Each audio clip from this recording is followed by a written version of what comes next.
some more.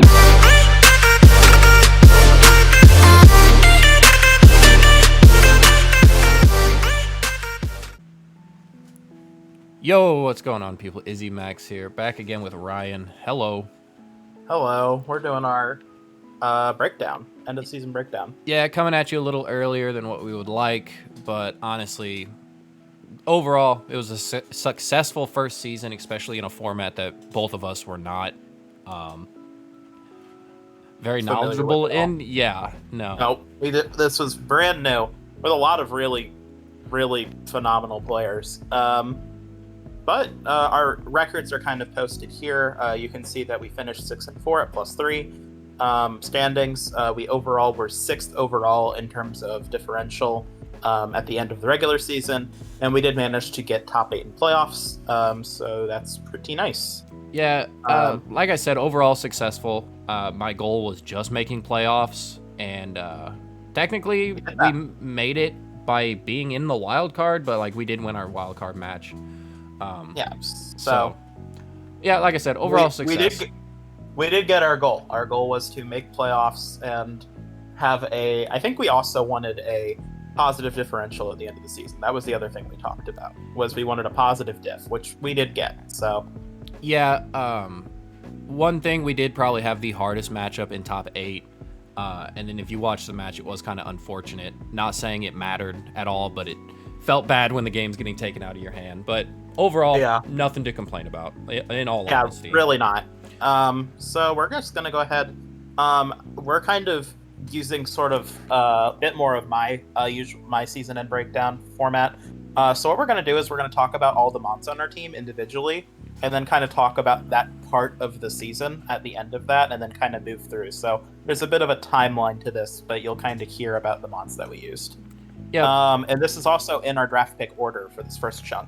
Yep. So our first pick ended up being Blastoise. The pros of this mon, of course, having the redirection because transfer moves were legal, a wide range of utility, and it made people prep for it. Whether it would be, hey, we have to hit it hard because it's going to be redirecting, or hey, we have to hit it even harder because we don't want it to sweep. The cons of this mon, it really lacked the damage calcs if you weren't running that setup option. And even setting the it setup up option lacked them. Yeah, and setting it up was very inconsistent. We did have a Togetic, which we'll get to later, but it was still not very reliable. And an overall ranking, we kind of agreed on a 6 out of 10. So Ryan, what was your thoughts on this? Pokemon? I think one thing that I didn't think would matter very much, but ended up mattering a whole lot, was that we do not have G-Max Blastoise. Because the thing with G-Max Stoise is that, like, regular Stoise also, like, Stoise just doesn't always get the calcs, but with G-Max Stoise doing that 1/6, all of a sudden it is getting those calcs, and I've seen that with I think it's the Cheek Drillers who have it. Yeah. I've watched some of their replays, and I've noticed that, like, sometimes that Blastoise misses on the Oko, but then the chip damage, the 1/6, kills everything else on the field for him. So I think with just having the regular form, it didn't feel as good, and it never really felt like an amazing, like, we very rarely, like, we would almost always start with, can we set up Blastoise and win every week? And it almost never worked out in the damage calculator, and it very rarely worked out in practice games. And even when we brought it, it didn't work super well. Right. So, yeah. I had high hopes for this mon just because I was straight off a season of finishing second with it in the MDL, and it does not work the same in a 6v6 as it does in a VGC. no. So, yeah, that was our first pick. Moving on, our second pick now is the Rillaboom. Ryan, why don't you go ahead with this one? Love Rillaboom. Rillaboom was great. I've used it now quite a bit, actually. So Rillaboom, one of the things that actually really sticks out about Rillaboom is its flexibility, which might sound weird because, you know, you click Fake Out, you click Glide, whatever. But the thing with Rillaboom is it can really run a wide variety of items. You usually have some flex slots in your coverage. You can get creative with it. Like, actually, one of the key things that won us our wildcard game was running a max HP, max Spadef Assault Vest Rillaboom with Snarl. That still had the fake out support and the knockoff and the U-turn, you know? Mm-hmm. It's just got such a nice set of tools to work with. The terrain was great. It really helped with our immense ground weakness. Yeah, our huge ground weakness. And also grassy terrain in general, I think, is kind of slept on. We had a bulkier offensive team, and having pretty much every single mon on the team benefit pretty significantly from that recovery was huge. Mm-hmm. The con is that despite what I was just talking about with its flexibility, it is still linear. It is still a Rillaboom. It's got mono grass typing, so people know what to hit it with. Yeah. It will pretty much always have Grassy Glide. If you're not running Grassy Glide in a week, you messed up. I'm sorry. And then usually it'll have Fake Out as well. So there's a linearity to it too. And the other thing with Rillaboom is that we're playing with players who are extremely experienced and play a lot of VGC and the multi battles, so they all know what Rillaboom does by this point. I mean, it's a huge threat, but it's something people understand and they know about. Yeah, one thing I will say, and it'll go into one of our future mons, it really did work extremely well with Heatran because they couldn't launch fire moves into that slot or spread moves like Heat Wave. They really had to be afraid of hitting this mon with a fire move, especially if Heatran was on the same side as it. Yeah, I actually think the next 3 picks all worked very well together. Yeah. So we can move on. Yeah, our next one is Togetic. This is probably one of our favorite mons of the season. Pros, of course, follow me. Super good bulk, deep move pool, surprisingly. And this is kind of a meme one. We did sweep with it a week, which was kind of funny. Yeah. Its cons are its type weaknesses. So electric for us, we thought was going to be kind of a big problem, but it really wasn't. But other than that, steel and poison, if you're building a good comp, you have to have a good steel or a good poison type, because fairy is just such a good typing. And it was also weak to ice and rock. Ice and rock were huge a couple weeks. Yeah, because then again, kind of going in with the Rillaboom, they share a weakness, and that wasn't always good, and we kind of felt that some weeks. But overall, very impressed with Togetic. Some weeks we didn't even click a damaging move, and it was still putting in really good work. Right. I also loved having Tailwind on it as an option all season as a transfer move. I thought it was really good. And something we should mention here, because I know that the league is going to look at our video and see, oh my god, they gave Blastoise a 6 out of 10. What are they thinking? We are doing this for how it felt on our specific comp, because I would draft Blastoise again, obviously. It's a pretty great mon and a good redirector. But on our specific comp, Blastoise wasn't fitting as well, so we felt like it was a 6 out of 10. So just so you understand that there's subjectivity to this. We felt like on our comp, Togetic was a 9 out of 10. It was one of our best and most consistent performers for the whole season. Yeah, it was a switch in for Heatran, which was doing a majority of our offense, or it could just take away the high horsepowers and stuff wanting to go into Heatran. Also, the quad resistance to fighting was huge. Yeah, no, that was massive. So moving on is the man itself, Heatran. Ryan, go ahead. This is kind of your mon. It kind of is my mon. I've used it 2 seasons now, and I have to say, I really like and dislike Heatran. Yep. I've built... so the thing is that the core of Rillaboom, Togetic, Heatran works super well in practice and in theory. Because you got the grassy terrain, which is really good for Heatran. You got the redirection from the ground moves, which is really good for it. So there's so much good stuff. And the power is insane. 130 base special attack. The offensive typing is great. Fire and steel typing hits pretty much everything in the game. Mm-hmm. And it's a fantastic Dynamax. It's super bulky. Yeah. It's hard to kill. I think it Dynamaxed the most for us. Yeah, and it was our kill leader for the season. So that is, I think it was. Did it finish 6th or 7th overall in kills? I think so. Yeah, it did. It actually was decently high on the kill leader chart too. However, Heatran. Heatran has cons. The type weaknesses were massive. 4 move slot syndrome, which was even weirder because we thought with some of the transfer moves, particularly Eruption, we wouldn't have as much of that 4 move slot syndrome. But Scarf Eruption was actually not getting all the calcs we wanted it to a lot of the times, even when we brought it. It just wasn't safe either because of the speed. And it's just not safe because Heatran's so slow. It's really hard to build around too, especially if you're... occasionally, a good example being the mats.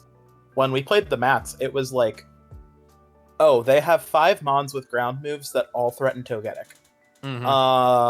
Kind of was an issue. And that was one of the biggest things we found with it, is that, like, it's so matchup dependent. Like, there were weeks where Heatran was a totally free option and just swept an entire team. Like, the first against time we the played the Regigeezers. Yeah. The first time we played the Geezers, their comp was super Heatran weak, and we maxed it and it got like 5 kills, and it was done deal because they just didn't have the tools for it. But then there's other teams that we would play, like the Mad Alcinas, where our main S tier pick was useless and made it actively worse for us. So it's just so matchup dependent, and you can't rely on you rely on your opponents having a specific team composition, which I don't think is a good thing for a mon. Yeah, and that's why we gave it the 7 out of 10 with 3 question marks. Like, it's probably better than a 7 out of 10, but as much work as we had to put into it to get it to work, it's worse than a 7 out of 10. Yeah. It's so weird. It's such a polarizing mon. It's not flexible at all. No, and the 4 move slot syndrome was interesting too. There was a lot of weeks we wanted grass, ground, fire, steel, and then we just couldn't. Yeah, or we wanted drag. We even wanted dragon a couple weeks and couldn't tech it, Yep. So, moving on. Reuniclus. That's you, because people don't like how I pronounce it. Go on. So, with Reuniclus, it was a great setter. Had solid abilities, being able to kind of go past Rage Powder and stuff and not take damage from Life Orb. And it had very decent offense. There was a couple weeks where we tried sweeping with it. Didn't really work out, but I think that was more of an us problem. The cons to Reuniclus is limited offense. With this, it's mostly just like its coverage options. It doesn't get a whole lot, but what it does get is good. So it can kind of get walled out decently easy. It is very underwhelming, and I think that's more of an us comp kind of an issue than a Reuniclus issue. We didn't really have anything to support the Reuniclus outside of like the Togetic. You really didn't want to Dynamax it, and its bulk wasn't good enough for what we wanted it to do, being our like mono Trick Room mon, which is kind of why we gave it a 6 out of 10. I feel like it's better than what we used it, but it still like worked decently well for what we used it for. Yeah, I couldn't have said it much better myself. That's pretty much my exact thoughts. I did like it for the whole course of the season, though. I thought it was... I was usually the one pushing the build with it, actually, most of the time. But yeah, it's a bit of an interesting pick. I feel like on a composition that was different than ours, it would have worked a lot better. But for what we had, it worked pretty well. Yeah, no, I'd agree. Moving on. Yes, the Obstagoon. Ryan, I'm just going to take this one. It's an Obstagoon. Its coverage is great. Its stats suck. The 1 week we tried using it, it did like 4 damage. And that was it. It was so bad. Yeah. Well, yeah, we were like looking at calcs on paper and going, oh yeah. And then we brought it to games and started practicing it with it. And we were like, this is the worst mon ever made. Okay. Didn't expect that. I'm definitely sure there's some Obstagoon stands, and I'm excited to see someone use this thing way better than we did. But this was our first drop, and we did not look back. No, it wasn't our first one, but it wasn't our first one for a reason. Oh yeah, because we had to keep it for we thought the one match it would be good was the one we brought it to, and it totally sucked. It sucked like so bad. Matt and Anthony, if they watch this, they can attest. This mon is not as good as it looks or feels.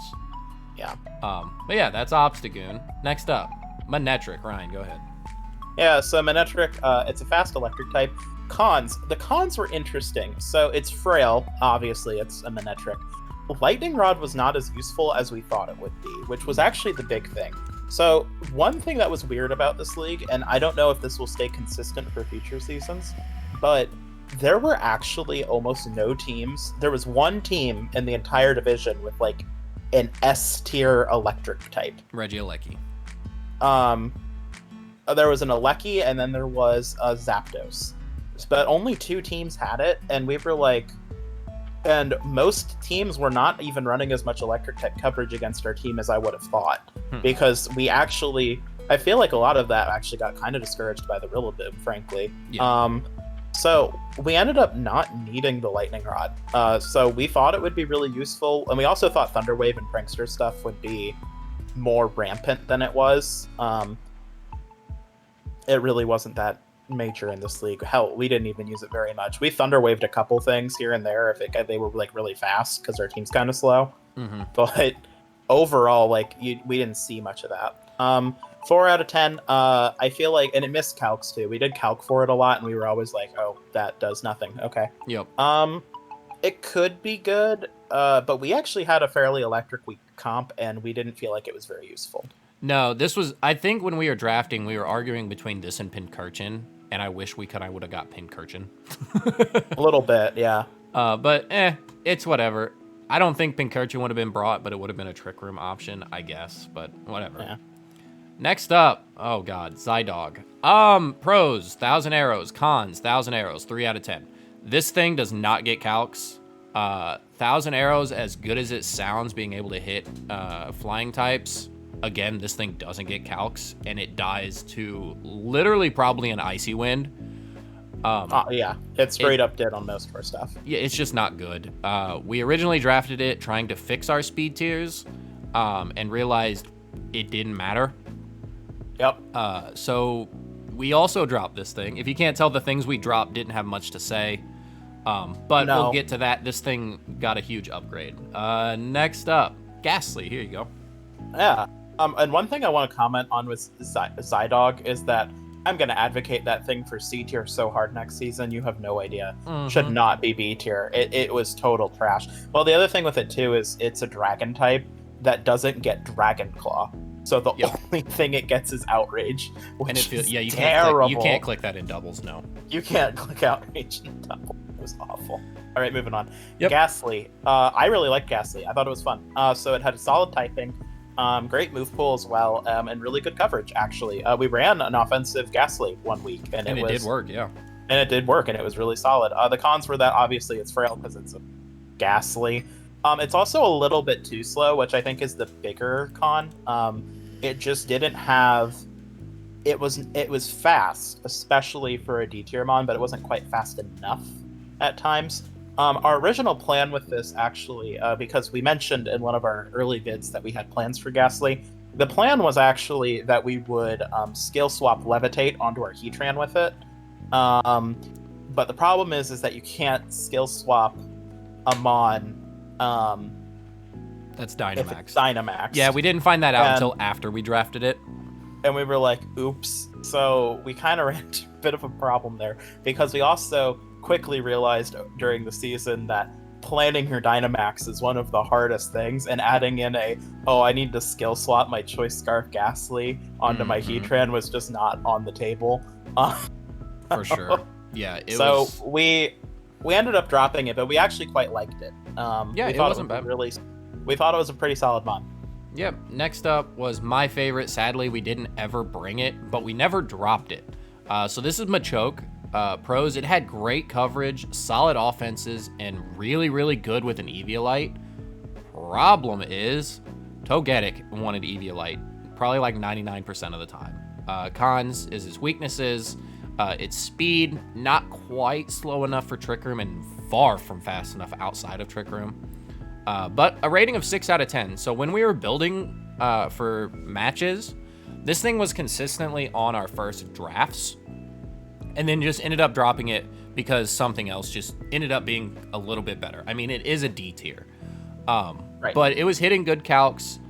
No Guard was kind of funny with Dynamic Punch and Stone Edge.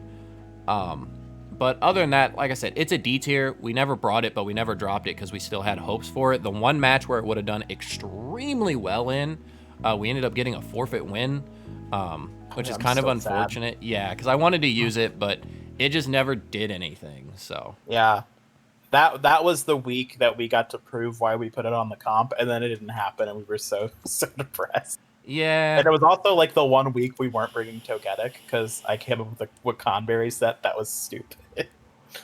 Yeah. Good so week. That's our team. That was our initial draft. I believe we got power ranked at 6. Yeah, initially we did. So which is pretty high. Yeah. But I actually, the thing is that we at the time we felt like some of our middle and low tier picks weren't as good, and Matt and Anthony said as much as well. And it took for us playing in this league for us to realize that. Because I think like actually Obstagoon and Manectric in particular would be fine in what we were used to, which is more of a VGC style I was about draft. to say, if this was a VGC style draft, this team is nuts. Yeah, it was pretty good, but the problem is that it's a 6v6 format. And things like Obstagoon and Manectric just don't operate well in there. Neither does Zygarde at all. No. So, and a lot of our early losses, this start of the season, we had a lot of early losses trying to learn the format. We also had to play some really like literally top 5 teams right at the start of our season, which was kind of brutal. So we sort of had a pretty steep learning curve, and then we also didn't have optimal tools at this point. So I kind of think that's what influenced our kind of lackluster start to the season. Oh, yeah, and the thing is, we started 0-3, and then didn't lose... Well, we lost one game after that. Yeah. So 0-3, and then we only lost one game to who we lost to in playoffs. Like, yeah. I feel like our transactions, as you'll see, really turned the team around, and we got familiar with the format and kind of knew how to do things. Like, Dynamaxing turn 1 is not really ever a good choice. It can work, but... It can work on some comps. Doesn't Click did it a lot, and it worked really well for them, and they were a top-ranked team. But yeah. With the way that our comp was built, we realized that was almost never the play. We did it like one other time, but it's... Yeah.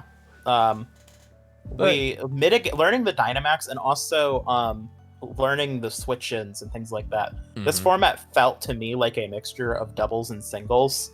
And at the season start, I don't think we played bad, but we played like it was VGC and we played like it was best of 3. As the season progressed onward, we threw scouting out the window. Right, we were scouting for some reason. And then as the season kind of dragged on, you and I started to realize that the format had more in common with singles. We went back and watched some of our VODs, and we realized that actually some of my calls were the correct ones. Some of your single calls were correct, yes. But if it was VGC, those were the wrong calls entirely. Yeah, and we started realizing that... and we kind of switched roles, which was really weird. So around this time... I was doing a lot of the building for the team, and you were doing a lot of the play, and then we switched. And then we started winning. Yeah, and then you started doing more of the building, and then I started doing more of the in-game play, which was kind of funny how that worked out, because I've actually been your front office, like, twice. But it ended up kind of working out really well for this, so it was kind of an interesting change of pace. Yep, so we'll go ahead and move into the transactions. And our first one, oh my god, my favorite transaction. Probably the MVP, the saving grace of our season, Nidoqueen. God bless. Type coverage. It's super versatile. I think we ran physical Nidoqueen more than we ran special. We did. Mixed sets were great. Its offenses were great. The cons, though, was its type weakness. We were kind of afraid because it is weak to ground as well. But, like, I didn't care. We needed something to change, and this was the best thing that could have changed. And its speed Queen was the play. Yeah, its speed is kind of lackluster. So you think, oh, you always have to run Scarf. Thing is, we ran Scarf maybe once or twice.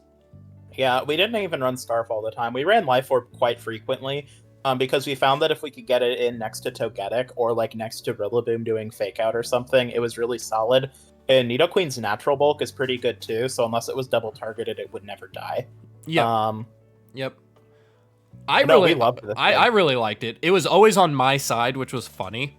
As soon as we drafted, I don't think you've ran it once on your side. I've literally never been the person to have Nidoqueen. It was definitely our sleeper hit.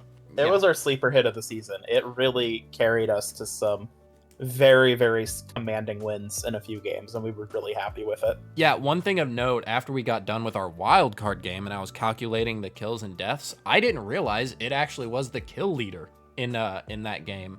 And it had like 6 or 7 kills, which was insane. And it just kind of slept on it. And it wasn't like picking up one HP kills. It was picking up like 50% kills.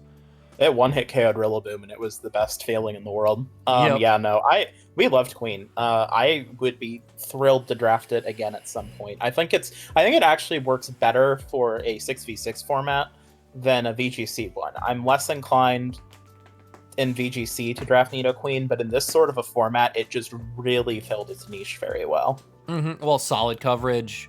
Speed tier's not as bad as you think, because not everybody's going to have super fast mons. No, it's really not. It lived everything that wasn't a double up, so. Yeah. Next one, Ryan, this is your pick. Yeah, I was the one who advocated Liepard. I'm glad I did, because Liepard was better than Obstagoon. So, yeah. Pros, both abilities. We actually wrote abilities, they're plural. As the season dragged on, and as my MDL season came to an end, where I also had Rillaboom Liepard, we began to realize that I was really underutilizing the Unburdened set. Liepard's Unburdened set is really good, especially with Rillaboom. And we actually used that quite a bit and actually caught some opponents off surprise with it. We actually ran offensive Liepard a couple times. We ran it with Band, and we ran it with a lot of special attack and attack. And it was really good. Like, it got really good calcs and put out a lot of damage and was super fast. I mean, burned it did 50% to a Mew. Yeah. And it has awesome utility. I mean, the utility move pool's phenomenal. That's why you draft Liepard. Yeah, real quick. One of the reasons we started running Unburden was because of one of our other draft picks and the item choices, and it ended up working out. Yeah, we really liked it. The cons were, oh my god, it's frail. Even with the +1 Grassy Seed boost on the Unburden set, part of the reason we started doing that was because it actually let it live some important hits. But even then, a lot of the time, those would be roll hits. Yeah. The close combat from the Hawlucha was a roll.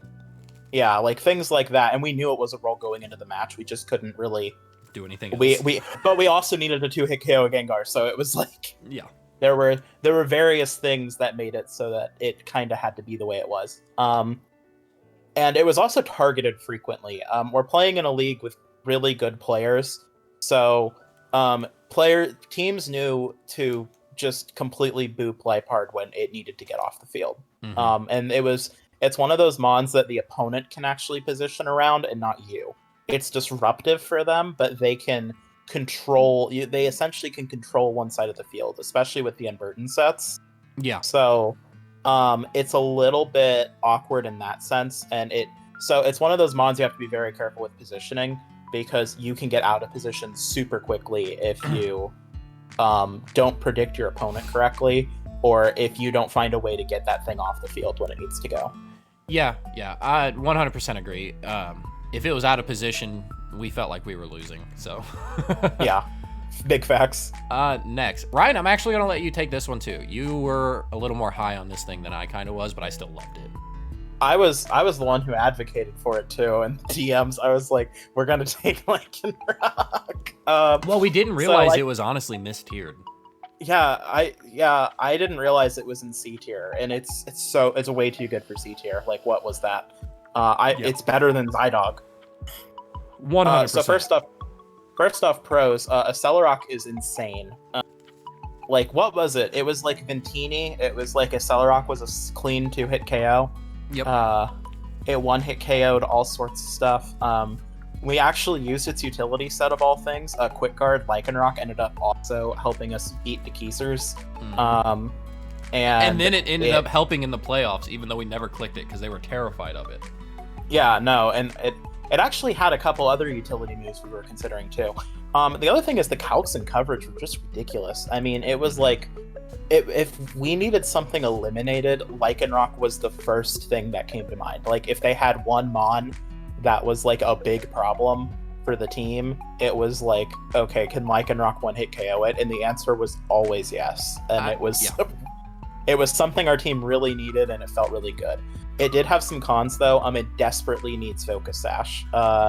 We looked at running like a Bandit set and a couple other things, and we would bring it to practice games and it would just fall flat. So it has to run Sash. Like, that was the only way we could make it work, and it didn't even like work with redirection. Like, we were like, well, we can lead Lycanroc Togetic, and then, the Togetic can redirect for it. No, it needs it needs Sash. and it's really bad out of position. If Lycanroc at any point is not threatening to kill something on the field, it is worthless. That said, 8 out of 10 Mon. I loved it. I thought Lycanroc and Nidoqueen and Liepard were all, I think, in my mind, some of the best transactions I've ever made in a draft format ever. And they were all three they were all three undrafted. We didn't pick them up from someone dropping them. We straight up picked them up out of the tier list. Yeah, no, and they were all fantastic. I wish we started with them. But as we've learned the format, these mods also helped us, I feel like, find our play style for next season a bit more.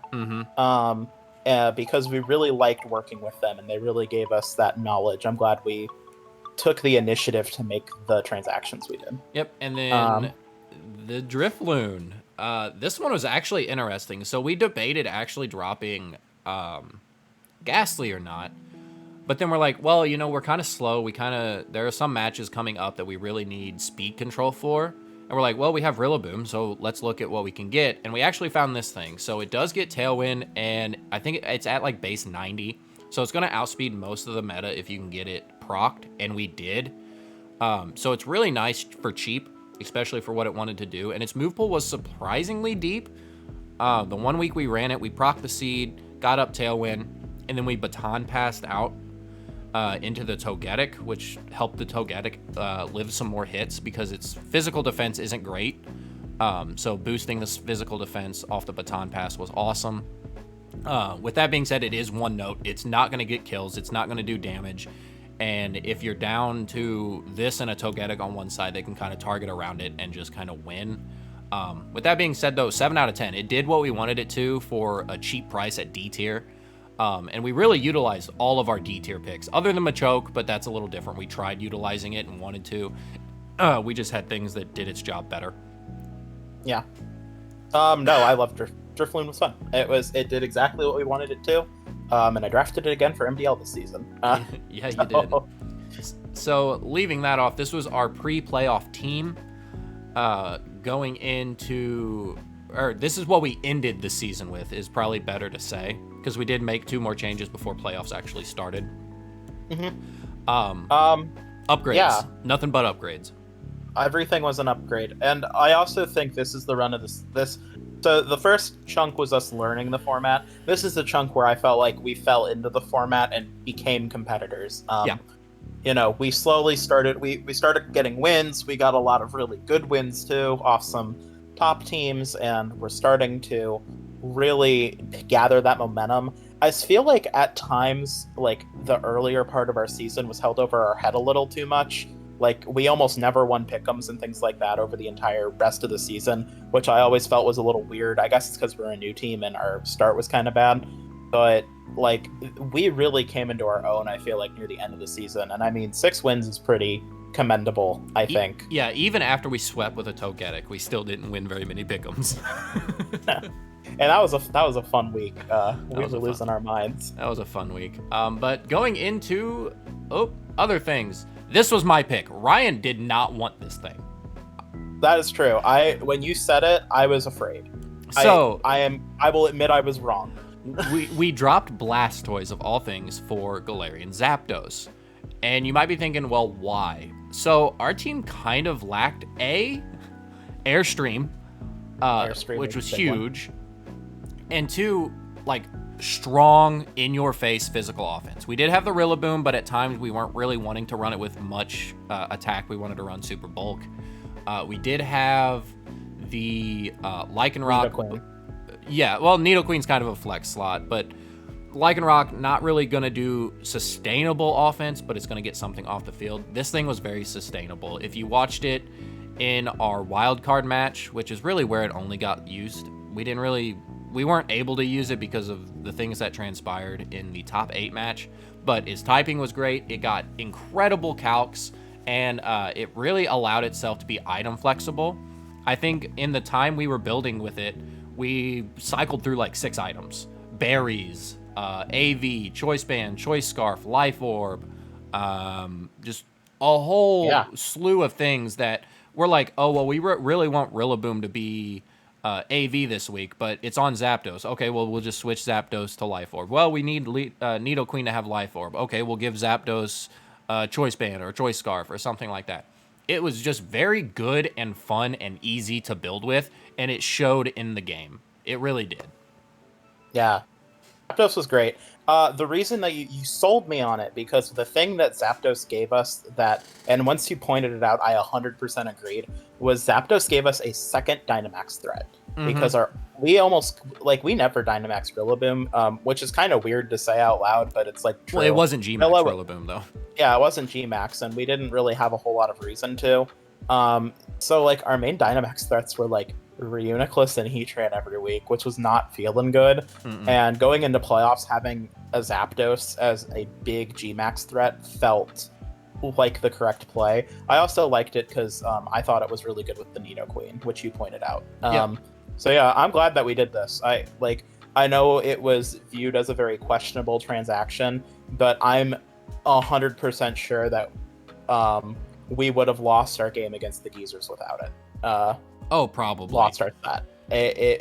Blastoise would not have done what it needed to do. No, and this thing was consistently taking 50% off everything, and it Oko to Gudra. Yeah, it was ludicrous. I loved it. Definitely looking at it for future seasons of various draft stuff. For sure. And then Jellicent. Ryan, go ahead. Yeah, I was the one who picked Jellicent. So you picked the Zapdos, I picked the Jellicent, which we actually did take this. This was on the jurors team. So the reason that we really wanted it was we wanted Reuniclus off the team because we felt like it wasn't really fulfilling its role very well. And also, the top 8 actually doesn't have much Trick Room. Contrary to, like, we looked at the teams and we were like, the only team that had Trick Room really was the Burnouts. And we were losing our Blastoise, so we needed a Water type and a Trick Room setter. And Jellicent made a lot of sense. So it was a solid Trick Room setter. The typing is awesome. Water Ghost typing. The move pool was really flexible and good to work with. And the Water Absorb was amazing for our team. The fact that we could switch this in on Max Geysers and Muddy Waters and things like that was really good. It was something that both opponents that we played in our playoffs matches were afraid of, which I think is a good thing. I mean, if you have Jellicent, Heatran, and Zapdos on one side, you have so many immunities.